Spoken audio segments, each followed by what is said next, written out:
सारी बातें कल समझने का प्रयास भी किया था। तो अगर आप हमारे इस परिवार के सदस्य नहीं बने हैं तो परिवार के सदस्य बन जाइएगा, परिवार के सदस्य बन जाएं। और सदस्य बनने के लिए आप क्या कर सकते हैं, इस सब्सक्राइब बटन पर क्लिक करके बेल आइकन को आप जो है प्रेस कर सकते हैं, ऑल नोटिफिकेशन सेलेक्ट करते हुए। और इसके बाद आपकी 4 यूनिट और बचेगी। टारगेट यह है कि जैसे सबसे बड़ी यूनिट तो यही है अधिगम वाली, इसके बाद तो इतनी बड़ी यूनिट है नहीं कोई,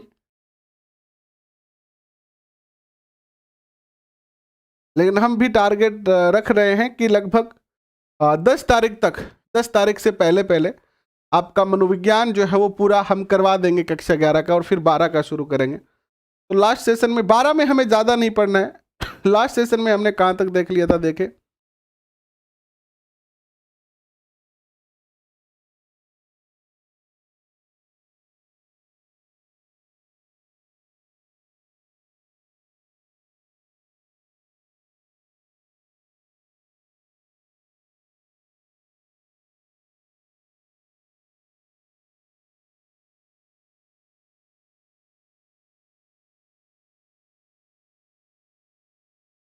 आयुष वर्मा जी कैसे हैं आप? कल हमने कहाँ तक पढ़ लिया था?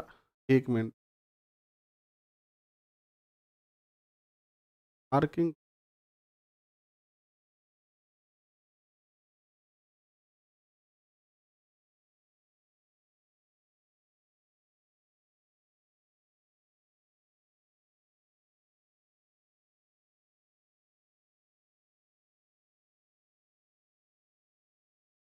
यहां से शुरू करना है हमें।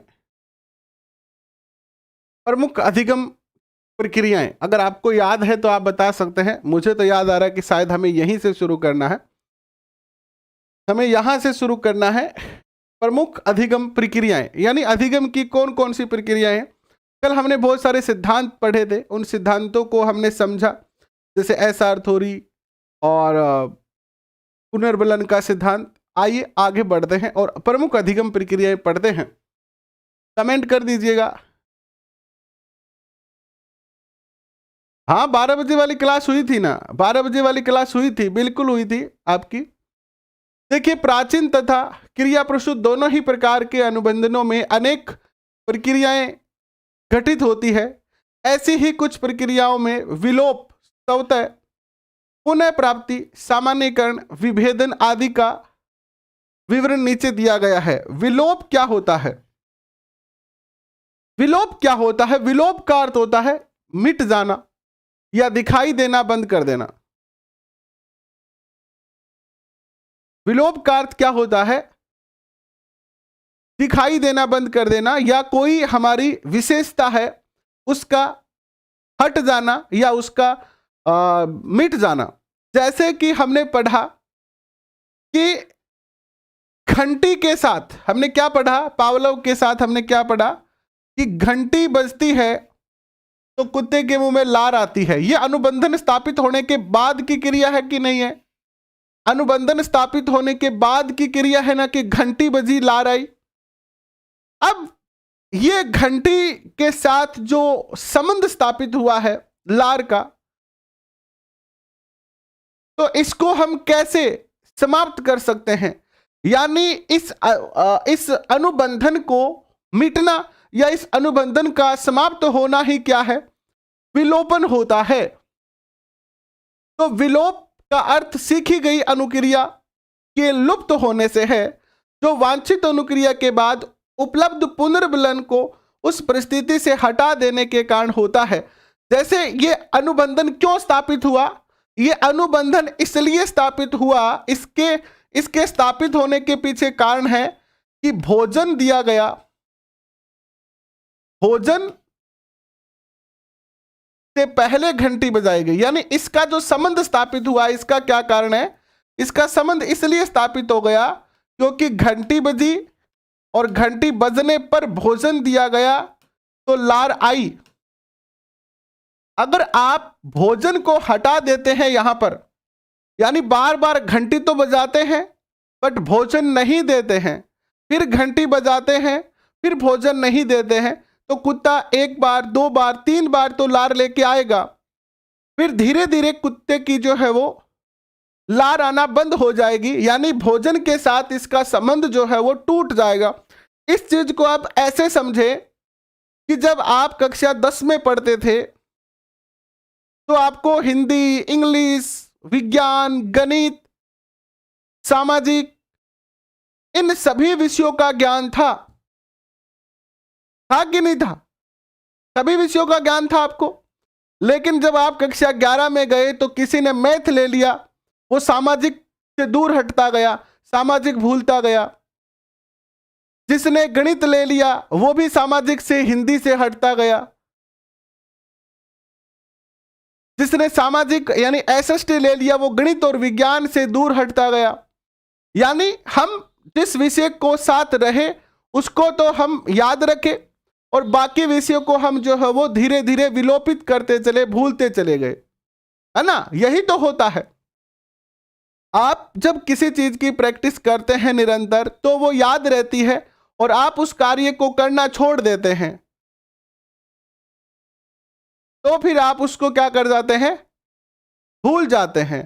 पहले मैं जब रोज इवनिंग में और मॉर्निंग में दौड़ने जाता था, रस्सी कूदता था, तो एक बार में 500 रस्सी मैं कूद लेता था।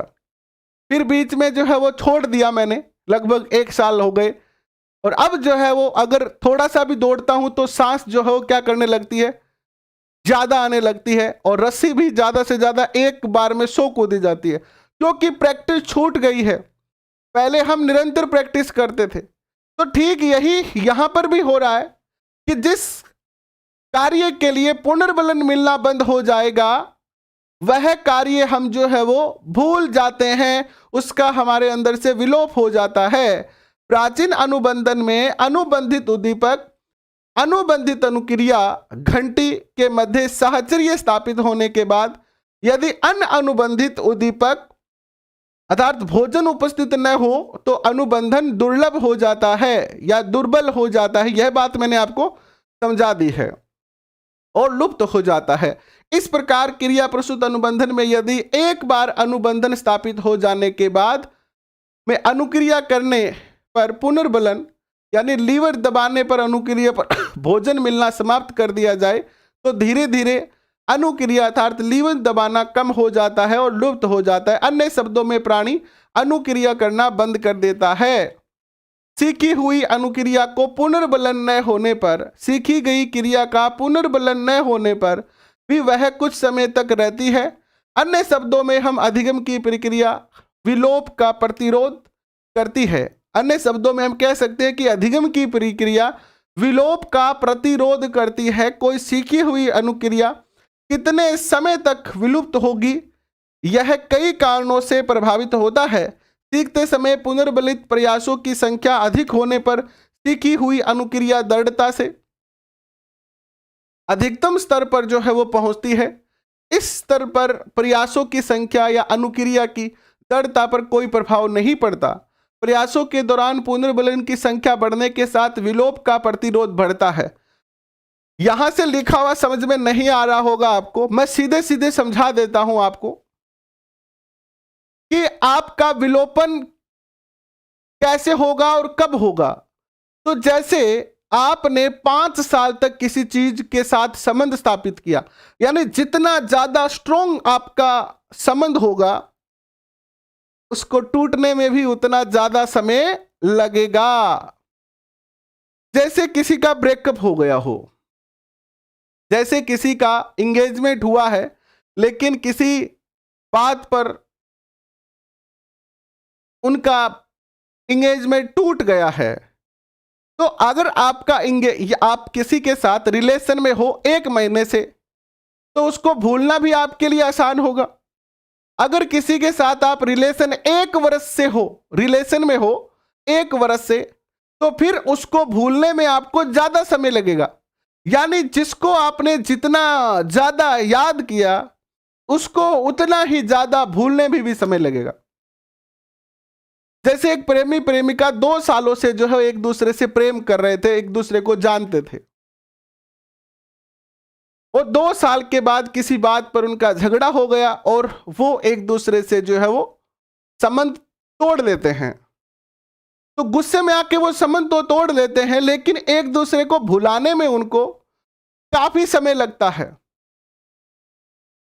लेकिन अगर यही संबंध अगर एक दिन का हो तो हम जल्दी भूल जाते हैं, या एक महीने का हो तो हम जल्दी भूल जाते हैं। तो जितना स्ट्रोंग होगा आपका अनुबंधन, उतना ही उसको भूलने में भी आपको समय ज्यादा लगेगा। बस यही बात लिखी है, यहां पर शब्दों का हेरफेर है। स्वतः पुनर्प्राप्ति। स्वतः पुनर्प्राप्ति क्या है? विलोपन के कुछ समय पश्चात अनुबंधित अनुक्रिया पुनः होती पाई गई है, इसे स्वतः पुनर्प्राप्ति कहते हैं। विलोपन के बाद अनुबंधित अनुक्रिया पूरी तरह विलुप्त नहीं होती है और काफी समय बीत जाने के बाद सीखी गई अनुक्रिया अनुबंधित उद्दीपक के प्रति पुनः घटित होती है। यहां क्या कहा गया है कि आपके साथ अगर एक बार अनुबंधन स्थापित हो गया तो आप, हालांकि उसका विलोपन तो हो जाएगा, लेकिन वो 100% विलोपन नहीं होता है। जैसे कि आप किसी अपनी प्रेमिका से 2 साल तक संबंध में थे, रिलेशन में थे, और फिर आपका जो है रिलेशन विच्छेद हो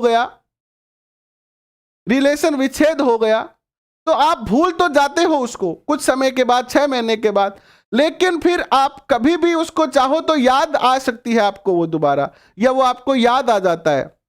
जैसे आप 60 साल के हो तो आपको याद आ जाता है कि कॉलेज में आपको किसी से प्रेम था। यानी पुनः प्रकट कभी भी हो सकता है, कभी भी आपका पुनः प्रकट हो सकता है वो, और पुनः प्रकट होना खतरनाक भी हो सकता है। प्रेम वाला मामला पुनः प्रकट नहीं होना चाहिए, ठीक है, बाकी हो भी जाए। यानी आपने 10वीं में मैथ पढ़ी थी, इसको अच्छा उदाहरण देके बताता हूं। 10वीं में आपने मैथ पढ़ी, फिर 11वीं 12वीं में आपने जो है वो ग्रेजुएशन, बीएड, पोस्ट ग्रेजुएशन, इन सब में आपने मैथ को छोड़ रखा।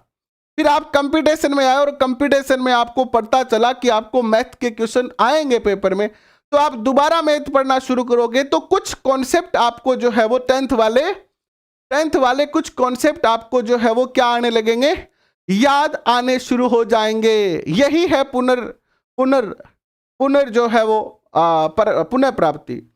ऐसी पुनः प्राप्ति स्वाभाविक होती है और प्राचीन अनुबंधन तथा क्रिया प्रसूत अनुबंधन दोनों में पाई जाती है।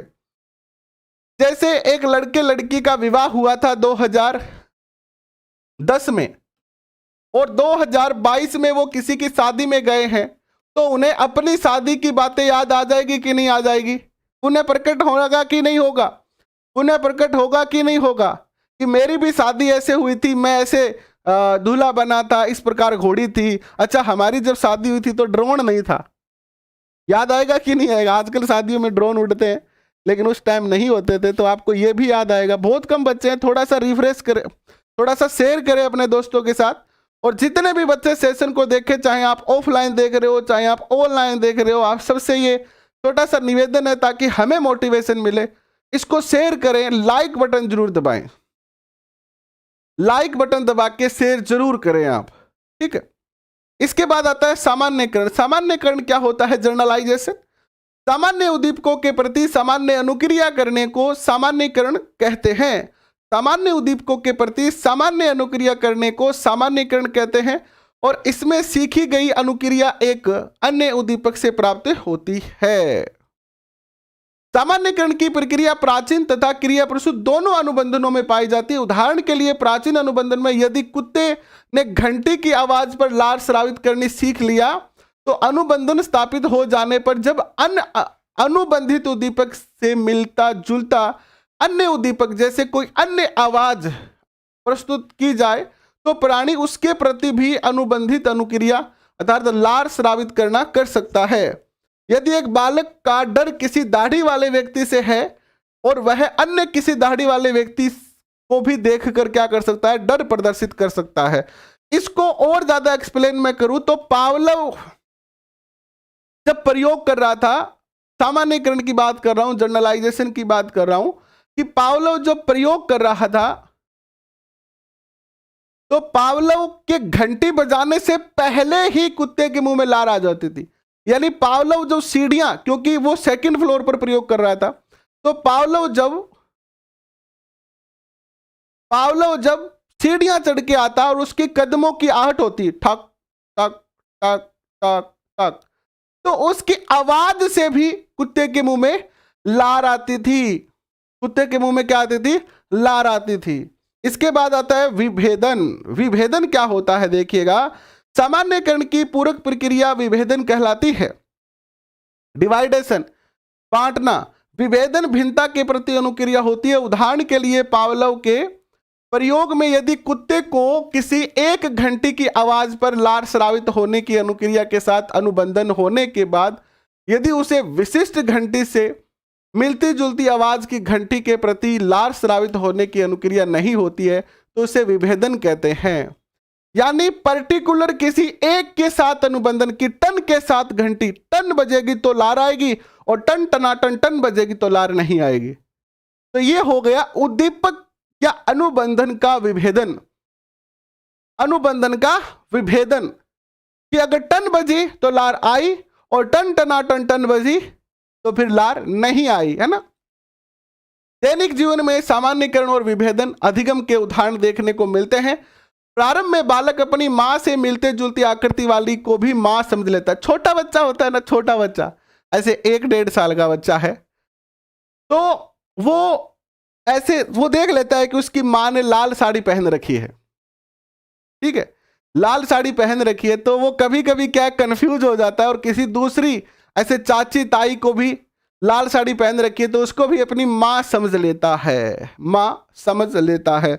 लेकिन ये बच्चों में ही होता है, बड़ों में नहीं होता, याद रखना।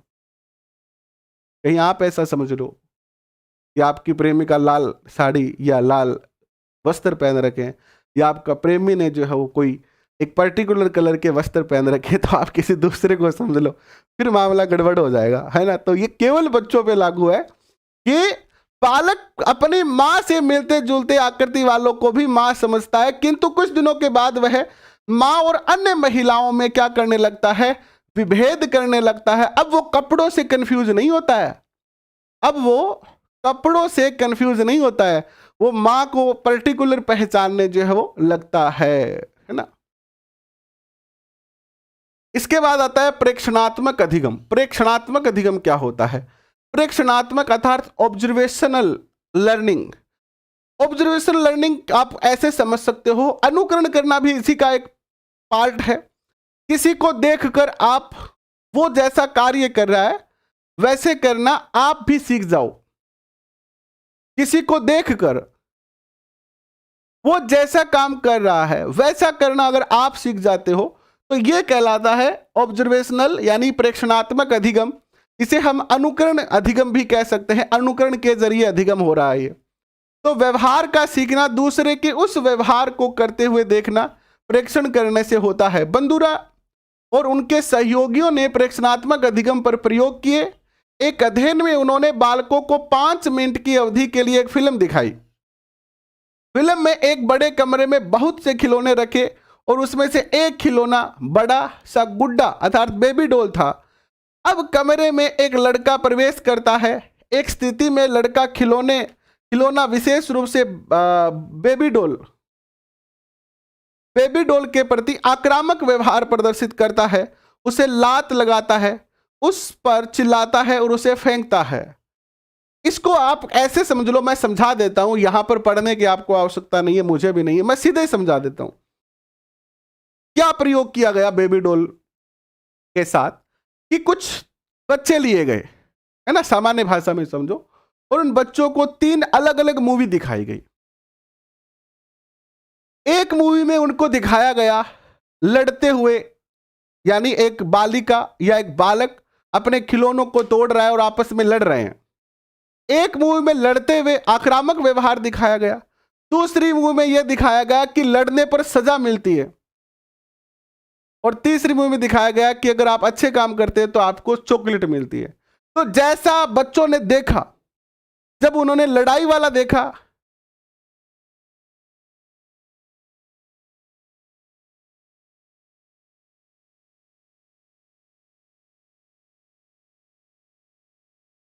मोहम्मद हाफिज आसिफ, आपकी बात समझ में नहीं आ रही है कि पावलोव का सिद्धांत अच्छा नहीं था। चलो आपने काट ही दिया है।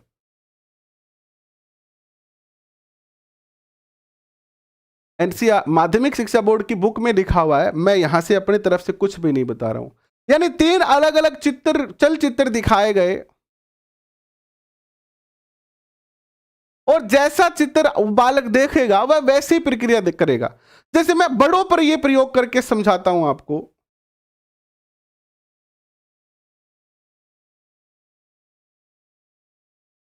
जैसे बड़ों पर प्रयोग करके समझाता हूं मैं आपको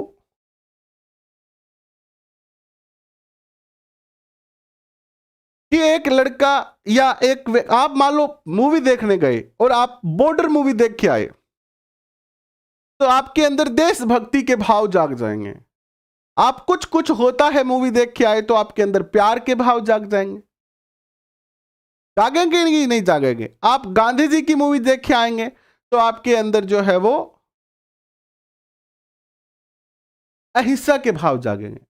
तो जैसा हम देखेंगे वैसा ही तो हम करेंगे, बस यही बात है।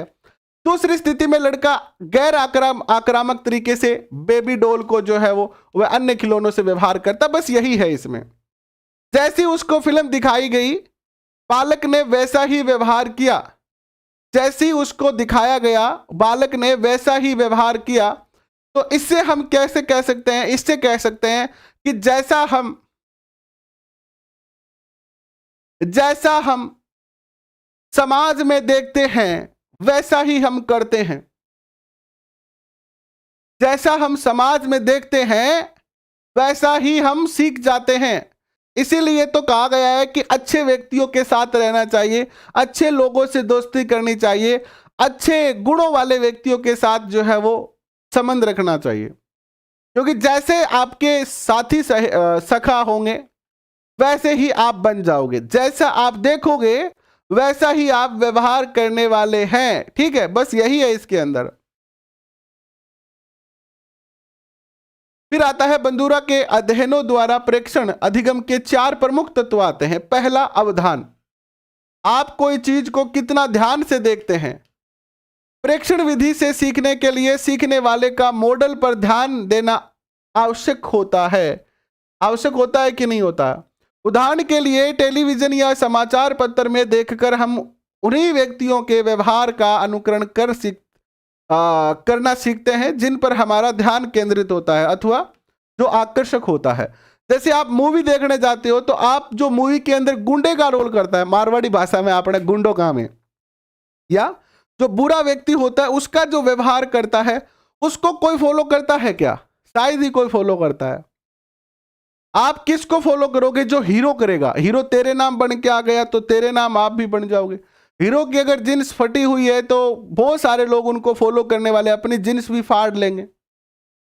हीरोइन ने अगर लाल साड़ी पहन रखी है तो लड़कियां भी लाल साड़ी पहनने लगती है। यानी जो जिसको फॉलो करेगा, जिस वस्तु पर आपका ध्यान केंद्रित होगा, आप उसी की तरह जो है वो अपने आप को ढालने का प्रयास करने लगेंगे। यही तो होता है हमारे वास्तविक जीवन में भी कि जिस चीज पर हमारा ध्यान केंद्रित होगा हम उसी की क्या करेंगे? नकल करेंगे। स्मृति, मेमोरी। अब आप मूवी देख के आए तो आपको याद भी तो रहना जरूरी है कि मूवी में कैसे ऐसे झुकेगा नहीं साला, झुकेगा नहीं साला, है ना? ऐसे आजकल डायलॉग बहुत चल रहा है, तो वो डायलॉग आपको याद भी तो रहना चाहिए ना। जब तक याद नहीं रहेगा तब तक आप कैसे उसकी नकल करोगे? तो सबसे पहला आपका ध्यान केंद्रित होना जरूरी है। आपकी जिस भी पात्र में आप देख रहे हो उसमें आपका ध्यान केंद्रित होना बहुत जरूरी है। दूसरी बात, फिर आपका ध्यान केंद्रित होने के बाद आपको याद रहना जरूरी है। सीखने वाले को मॉडल ने क्या किया उसका स्मरण रहना आवश्यक है। उदाहरण के लिए किसी पकवान को देखकर बनाना सीखने के लिए उसके चरणों यानी स्टेप का याद रहना चाहिए कि सबसे पहले तेल डाला, फिर उसमें मिर्च, धनिया, अदरक डाला, है ना? तो ये सारी चीजें याद रहनी चाहिए। ठीक है, इसके बाद देखिएगा अनुकरण होता है। जब आपका ध्यान भी केंद्रित है, जब आपको याद भी है, तो अब आप उसका क्या करोगे? अनुकरण करोगे कि नहीं करोगे? अधिगमकर्ता के लिए आवश्यक है कि उसमें मॉडल की क्रियाओं का अनुकरण करने की योग्यता हो। 1-2 वर्ष का बालक किसी को जूते के फीते बांधते देखकर फीता बांधना तभी सीख सकता है जब उसके अनुकरण के लिए आवश्यक क्षमता उसके हाथों में हो। ठीक है, इसके बाद आती है अभिप्रेरणा, मोटिवेशन। अधिगमकर्ता में किस क्रिया करने की पर्याप्त इच्छा आवश्यक है। अब आप चीजें तो देख ली है, आपने समझ भी ली है, लेकिन आपका मन नहीं कर रहा है। तो आप अगर प्रेरित नहीं है उस क्रिया को करने के लिए, अगर आप उस क्रिया को करने के लिए प्रेरित नहीं हैं, जैसे आप जो है वो हिस्ट्री आसानी से याद कर सकते हैं, हिस्ट्री पर आपका जो है वो पूर्णतः ध्यान भी केंद्रित कर सकते हैं आप, और आप हिस्ट्री दूसरों को पढ़ते हुए देखकर याद भी कर सकते हैं, लेकिन आज आपका मन नहीं है पढ़ने का, अर्थात आज आप मोटिवेटेड नहीं हैं,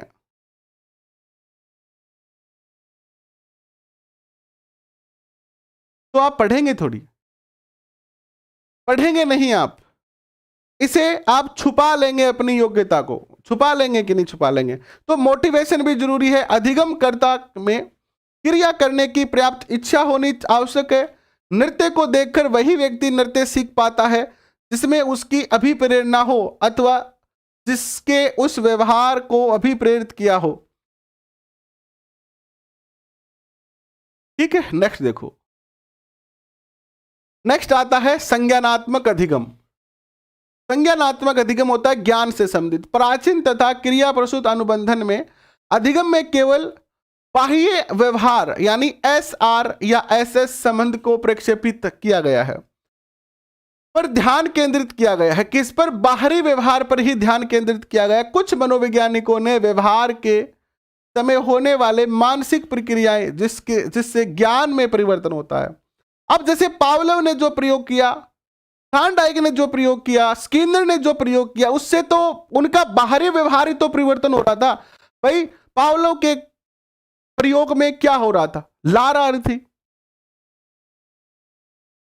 थॉर्नडाइक के प्रयोग में बिल्ली पिंजरा खोल रही थी। तो बाहरी, ये तो सारे के सारे बाहरी परिवर्तन हो रहे हैं, आपके व्यवहार में बाहरी परिवर्तन हो रहे हैं। लेकिन कुछ मनोवैज्ञानिक ये कहते हैं जिन्होंने इनके बाद अध्ययन किया कि केवल बाहरी परिवर्तन ही नहीं होते हैं, इसके अलावा आंतरिक परिवर्तन भी होते हैं। आंतरिक परिवर्तन, ज्ञान में परिवर्तन आना को महत्वपूर्ण माना और अधिगम प्रक्रिया को संज्ञान के आधार पर समझने का प्रयास किया। अंतर्दृष्टि अधिगम और अव्यक्त अधिगम संज्ञानात्मक उपागम को स्पष्ट करते हैं। अंतर्दृष्टि का जो अधिगम है कोहलर वाला, वो किससे संबंधित है? वो ज्ञान से संबंधित है, ना कि वो बाहरी परिवर्तन से संबंधित है। क्योंकि कोहलर के प्रयोग में कोई बाहरी परिवर्तन नहीं होता है, उसमें आपके अंदर आंतरिक परिवर्तन होता है, आपके ज्ञान में वृद्धि होती है। किसमें? ज्ञान में वृद्धि होती है। देखिएगा, अंतर्दृष्टि अधिगम। कोहलर जो एक गेस्टोल्ट मनोवैज्ञानिक थे, चिंपांजी पर प्रयोग के आधार पर अंतर्दृष्टि या सूझ का सिद्धांत जो है दिया। कोहलर ने अपने समस्या समाधान के प्रयोग में चिंपांजी के पिंजरे के बाहर केले रखे। यह प्रयोग मैं समझा देता हूं आपको, सीधे ही समझा देता हूं। देखो क्या किया गया। एक रूम के अंदर जो है वो एक चिंपैंजी को बैठा दिया गया। ठीक है, ये चिंपैंजी है, मान लीजिए ये बैठा हुआ है और यहां पर केले लगा दिए। अब एक प्रयोग में तो इसने क्या किया, इस प्रकार की 3 डंडियां जो है वो यहां रख दी। 3 डंडे पड़े हैं और केले ऊपर टंगे पड़े हैं। सॉरी, इसमें जो केले थे ना वो यहां पर थे, केले यहां नहीं थे। ये इस प्रयोग में केले यहां पर रखे हुए थे, ये केलों की गुच्छी पड़ी हुई है।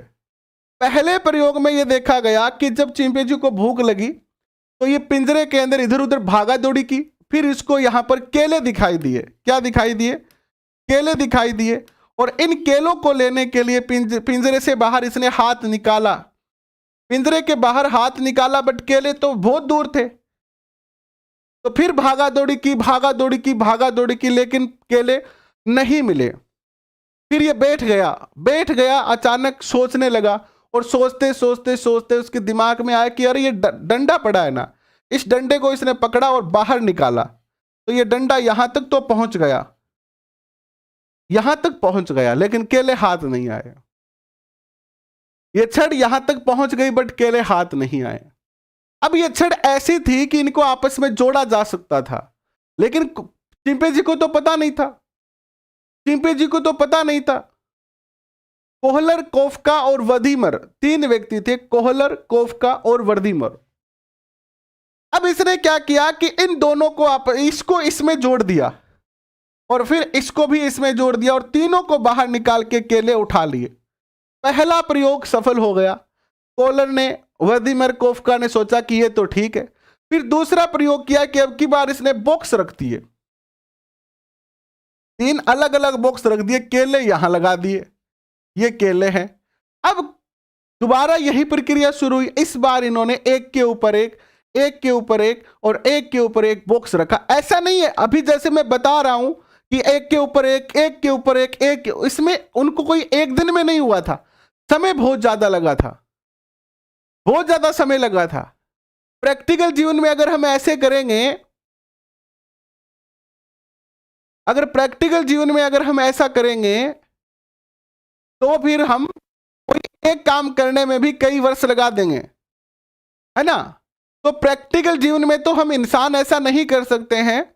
इसकी बाद में आलोचना भी हुई कि जानवर तो ठीक है चलो, लेकिन मानव ऐसा करेगा तो वो कैसे काम चलाएगा।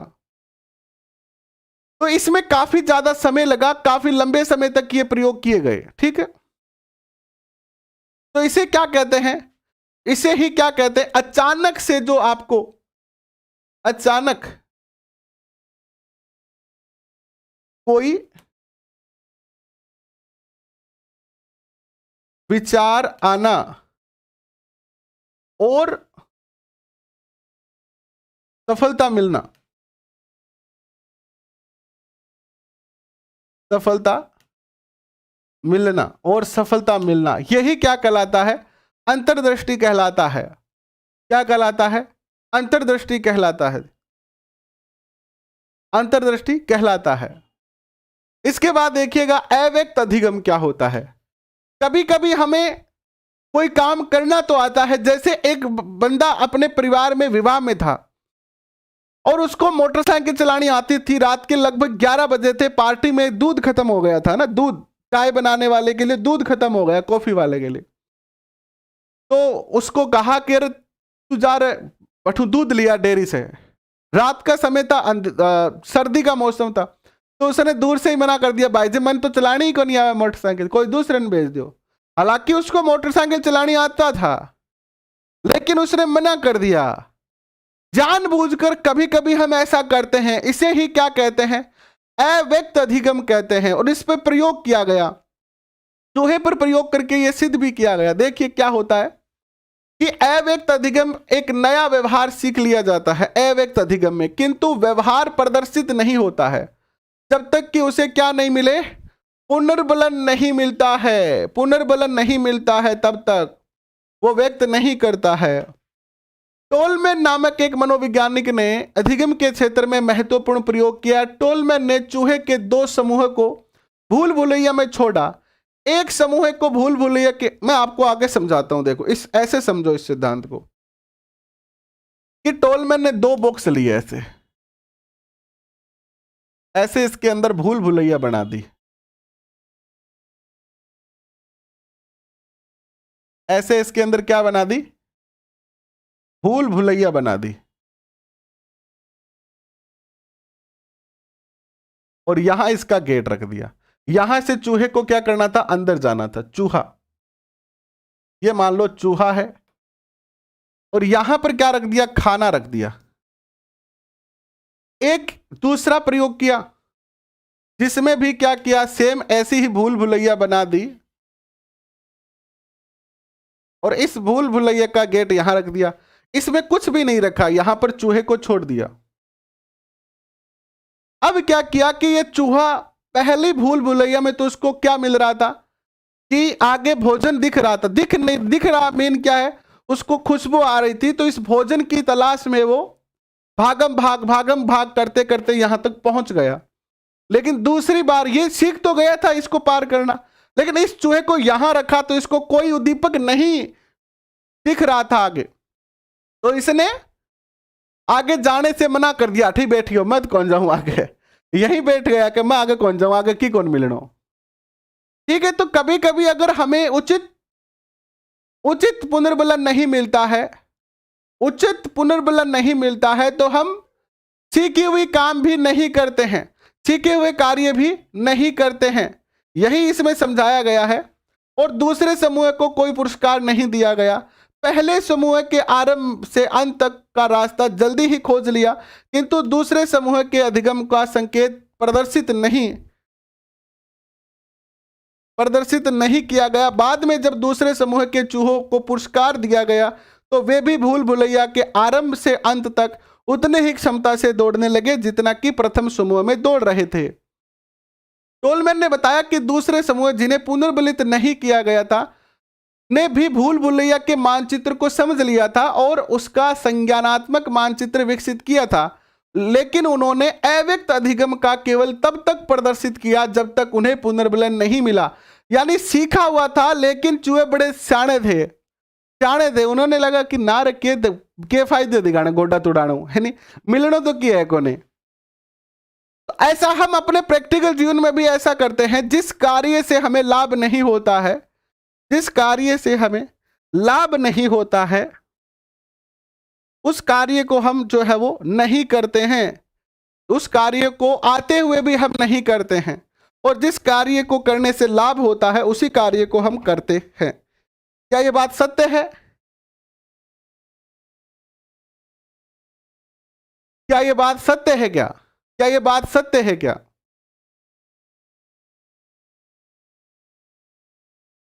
आगे बढ़ते हैं, वाचिक अधिगम की बात करते हैं। वाचिक अधिगम मनुष्य तक ही सीमित है। शाब्दिक अधिगम से तात्पर्य चिन्हों, प्रतीकों, संख्याओं, संप्रत्यों, अक्षरों के समूह, वाक्यों इत्यादि के अर्थ को से। वाचिक अधिगम मीन क्या है? पढ़ना का अधिगम, अर्थ सीखना और उसके आशय को समझने से है। इसमें व्यक्ति शाब्दिक एकांशों को संबंधित करता है और उन कर्मों को सीखता है जिनसे शाब्दिक एकांशों को उपस्थित किया जाता हो। एकांशों के मध्य अंतर और एकांशों को दिखाए गए कर्म से भिन्न स्वतंत्र कर्म में प्रत्याहान करता है। मनुष्य अपना ज्ञान साधारणतः शब्दों के माध्यम से ही अर्जित करता है। एक शब्द का दूसरे शब्द से साहचर्य बन जाता है। वाचिक अधिगम की प्रक्रिया में मनोवैज्ञानिक कई तरह की सामग्रियों का उपयोग करते हैं, जैसे कि निरर्थक शब्द, जैसे कि कचट, नरप, ये क्या है? निरर्थक है, निरर्थक ही तो है ये। और सार्थक शब्द कलम, निगम, वाक्य और अनुच्छेद। इस प्रकार से वाचिक अधिगम सीखा जाता है। ये अलग अलग अधिगम हो गए, संज्ञानात्मक अधिगम, वाचिक अधिगम, अनुकरण अधिगम। अब हम बात करते हैं कि अधिगम को प्रभावित करने वाले कारक कौन कौन से होते हैं। अधिगम को प्रभावित करने वाले कारक कौन कौन से होते हैं?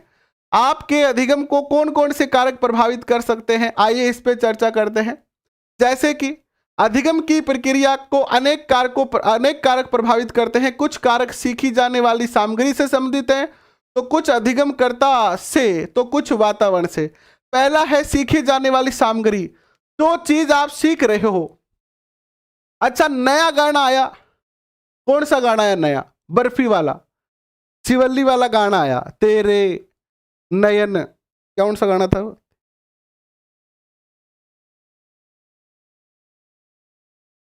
मादक बर्फी वाला, ऐसे कोई गीत था, मेरे तो याद नहीं आ रहा, मैं तो सीख नहीं पाया। कौन सा था? 2 लाइन लिख के बताना। तेरी नजर सरफी, नैना मादक बर्फी, ऐसे कुछ गीत था। आपने सुना? एक बार सुना या शायद 2 बार सुना और आपके जबान पर चढ़ गया वो, यानी आपको याद हो गया। हुआ कि नहीं हुआ याद?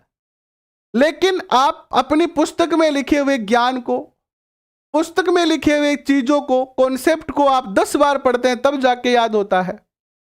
10 बार पढ़ते हैं तब याद होता है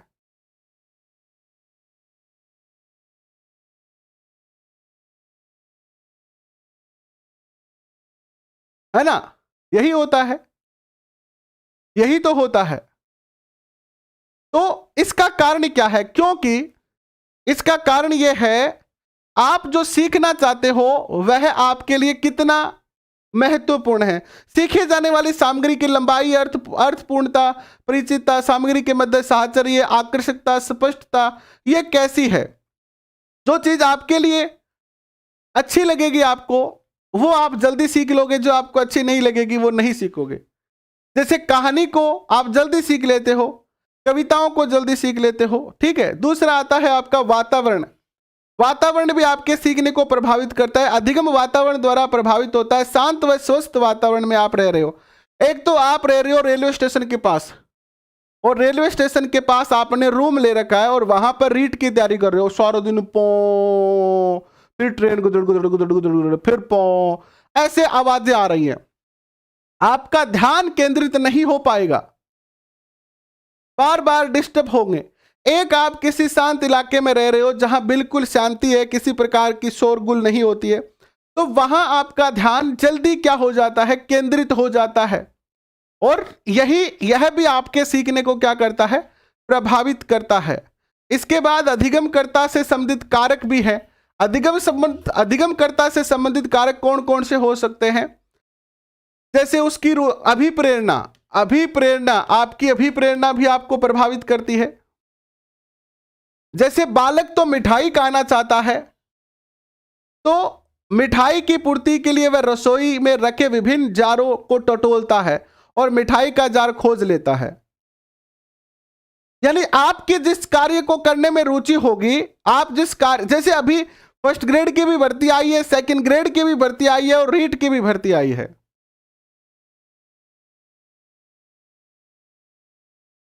बट आप जिसके अंदर ज्यादा मोटिवेटेड हैं, जैसे कोई बच्चा रीट के लिए ज्यादा मोटिवेटेड है तो वो रीट की तैयारी करेगा। जो बच्चा फर्स्ट ग्रेड के लिए ज्यादा मोटिवेटेड है तो वो फर्स्ट ग्रेड की तैयारी करेगा, है ना। जिस काम के लिए आप ज्यादा अभिप्रेरित हो, आप में ज्यादा अभिप्रेरणा है, उस काम को आप पहले करोगे। इसके बाद आयु तथा परिपक्वता। मैं इसको भी समझा देता हूं। अधिगम आयु और परिपक्वता पर निर्भर करता है। विभिन्न कार्यों को सीखने के लिए पर्याप्त परिपक्वता का होना आवश्यक है। जैसे कोई साइकिल चलाना सीख रहा है, तो एक बच्चा तो है 2 वर्ष का, एक बच्चा है 5 वर्ष का और एक बच्चा है 7 वर्ष का। पहले कौन सा सीखेगा बताओ? साइकिल चलाना पहले कौन सा सीखेगा? आप सीधे सीधे कहोगे कि 7 वर्ष वाला पहले सीखेगा। क्यों सीखेगा? क्योंकि इसके अंदर समझदारी ज्यादा है, इसकी जो शारीरिक परिपक्वता है वो भी ज्यादा है, क्योंकि इसके पैर आसानी से पहुंच जाएंगे साइकिल पर। तो 7 वर्ष वाला बालक जल्दी सीखेगा क्योंकि ये परिपक्व ज्यादा है, इस बजाय 5 और 2 वर्ष वाले बालक से।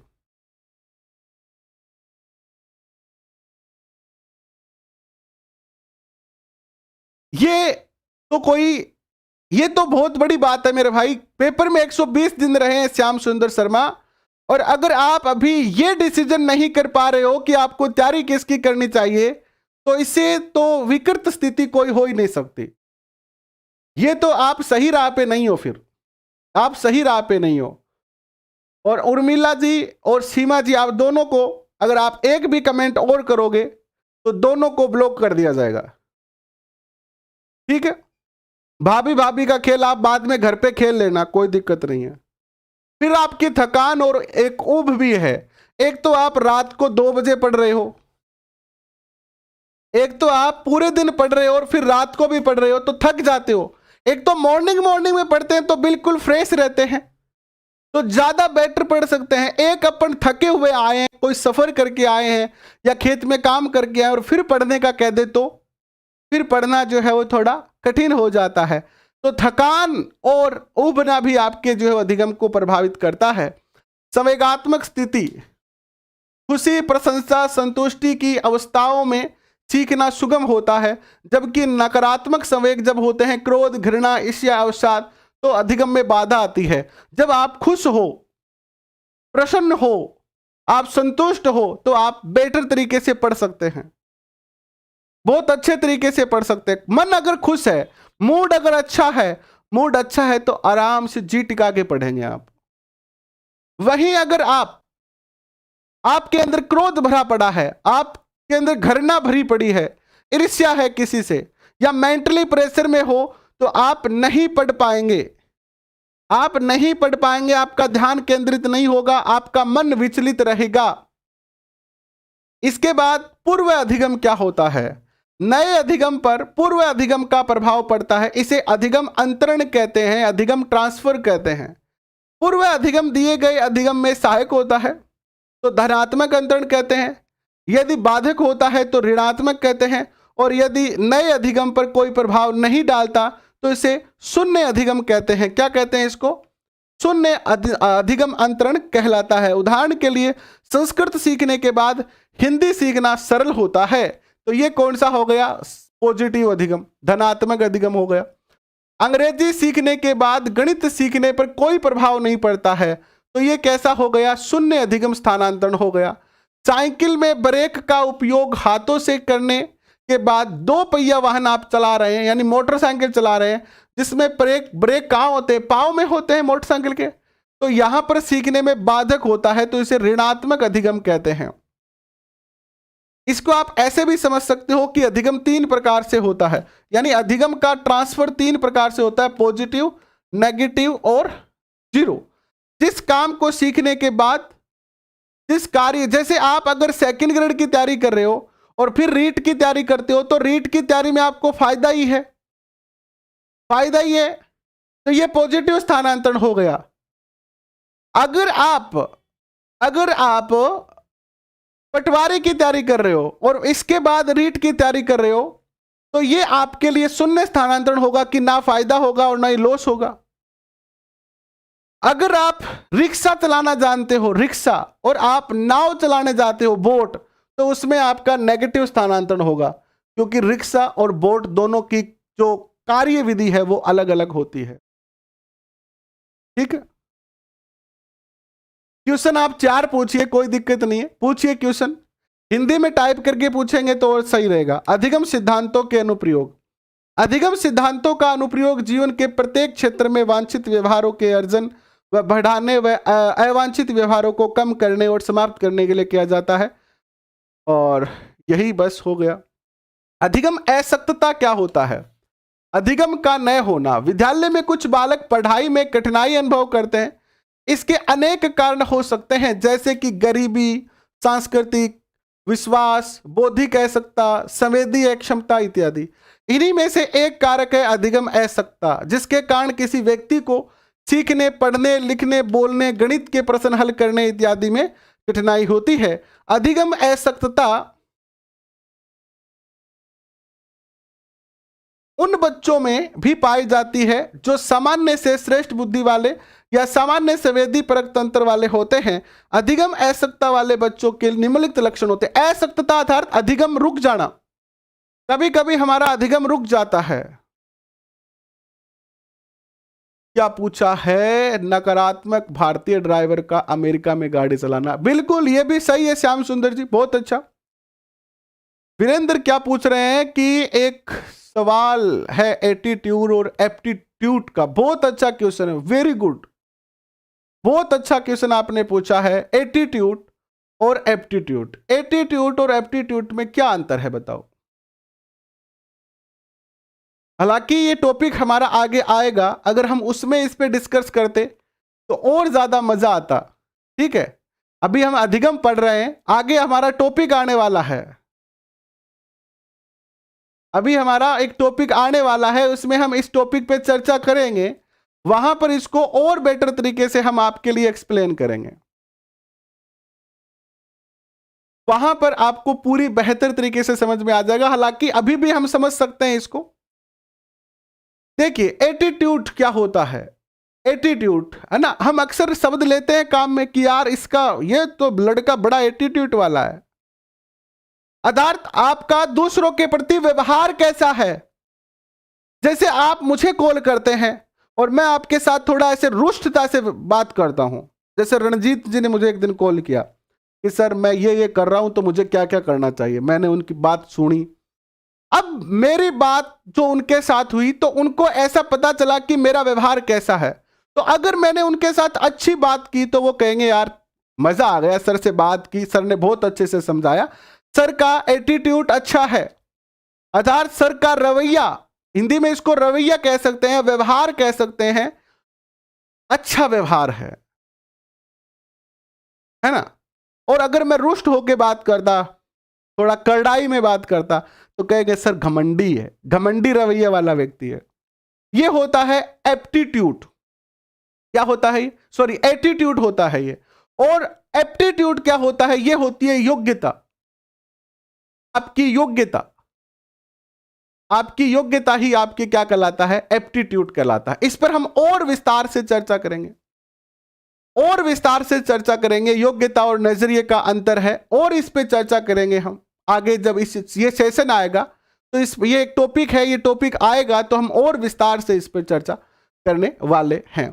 जैसे कि जो बच्चों का अधिगम नहीं होता है, उनमें अक्षरों, शब्दों तथा वाक्यों को लिखने, लिखी हुई सामग्री को पढ़ने और बोलने में कठिनाई आती है। किसी एक विषय पर देर तक ध्यान केंद्रित करने में कठिनाई आती है। स्थान व समय का बोध में कठिनाई आती है। पेशीय समन्वय व हस्त निपुणता, शारीरिक संतुलन में कमी होती है। मौखिक निर्देशों को समझने और अनुकरण या अनुसरण करने में कठिनाई होती है। सामाजिक संबंधों के मूल्यांकन में कठिनाई होती है। दृष्टि, श्रवण, स्पर्श, गति से जुड़े प्रत्यक्षीकरण में कठिनाई होती है। पठन कौशल, पठन कौशल, पठन कौशल शब्द था यहां पर। पठन कौशल के लक्षण जैसे कि पढ़ने में इनको दिक्कत आती है, डिसलेसिया, प को फ पढ़ते हैं, व और ब में अंतर नहीं कर पाते, ऐसे इनकी पहचान की जा सकती है। समय पर उपचार किया जा सकता है इनका, तो ये इनकी आदत जो है सुधर जाएगी। लास्ट में कुछ क्वेश्चन दिए हैं आपको, मैं पीडीएफ दूंगा, उसमें आप देख लीजिएगा, और इसके उत्तर भी मैंने लास्ट में ही दे दिए हैं। तो ये अधिगम वाला चैप्टर आपका यूनिट नंबर 6 जो है आज पूर्ण हो जाता है। कल हम यूनिट 7 शुरू करेंगे। इसकी पीडीएफ आपको अगले 10 मिनट के अंदर जो है वो हमारे टेलीग्राम पे मिल जाएगी। अगर आपने चैनल को सब्सक्राइब नहीं किया है तो सब्सक्राइब करें। अगर आपने अभी तक हमें फॉलो नहीं किया है या टेलीग्राम पे अगर ज्वाइन नहीं किया है तो टेलीग्राम पे भी ज्वाइन कर सकते हैं। बाकी मैं अनअकैडमी पे पढ़ाता हूं, वहां पर भी आप मेरी सारी क्लासें ले सकते हैं। तो आपके सारे क्वेश्चन का जवाब दूंगा। अभी हम आरबीएसई पढ़ रहे हैं और यहां से पढ़ने के बाद आपके कॉन्सेप्ट बहुत अच्छे से बढ़ेंगे।